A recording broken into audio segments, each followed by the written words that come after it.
Today, from the English countryside, we've got one of my favourite comfort foods. A family recipe that's been passed down. This is my apple galette.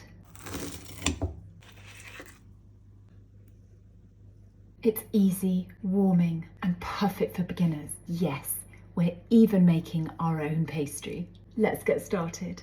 It's time for sugar and spice and all things nice. Let's make the pastry. I've got 200 grams of plain, all-purpose flour, sifted. 30 grams of icing sugar. I think this is confectioner sugar in the States. Sifted. A pinch of salt. 120 grams of cubed, chilled, unsalted butter. I forgot what it was then. I'm using a pastry cutter. You can of course use a food processor. Like that. There we are. That's the look we're going for. To your pastry mixture, we're going to add 2 tablespoons of ice cold water. And then using a spoon, wooden or metal, we're going to pull the dough together to form a ball. If you find that there's still not enough water to bind the mixture together to form a ball, then add some more ice cold water, but do it a tiny amount at a time. Wrap your pastry so that it's airtight and chill in the fridge for at least an hour while we make the filling. You'll need 2 large cooking apples. I'm using Bramley. The weight of these works out to be about 500 grams. We're going to peel them and slice them. Fairly thin slices. Add your apple slices to a mixing bowl. To the apples, add 2 tablespoons of golden caster sugar. Along with the sugar, we're going to add some spices. You could use a combination of ginger, nutmeg and cinnamon, the famous trio of autumnal spices. I'm going to use a tablespoon of my homemade pumpkin spice. I make this every year and there's a recipe for it on this page. Give this all a good stir. Set the apples to one side and allow all of the flavours to be absorbed for a bit.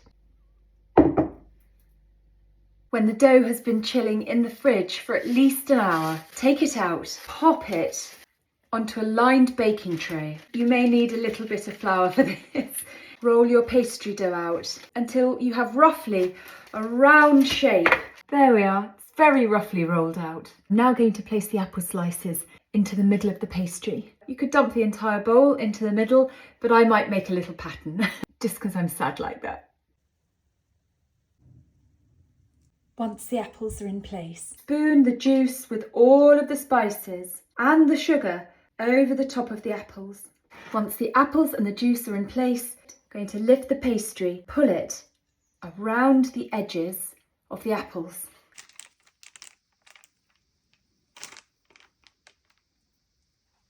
There's our apples encased in the pastry. So if you were to put this straight into the oven now, the pastry would spread and everything would fall out.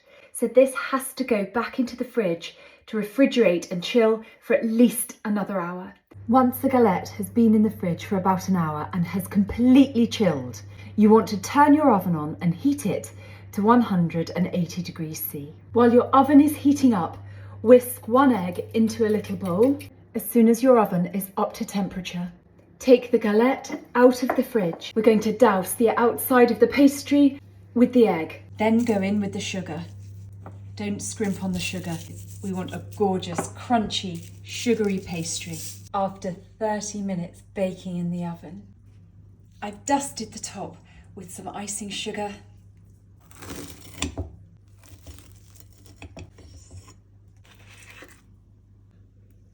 You can of course serve this with ice cream.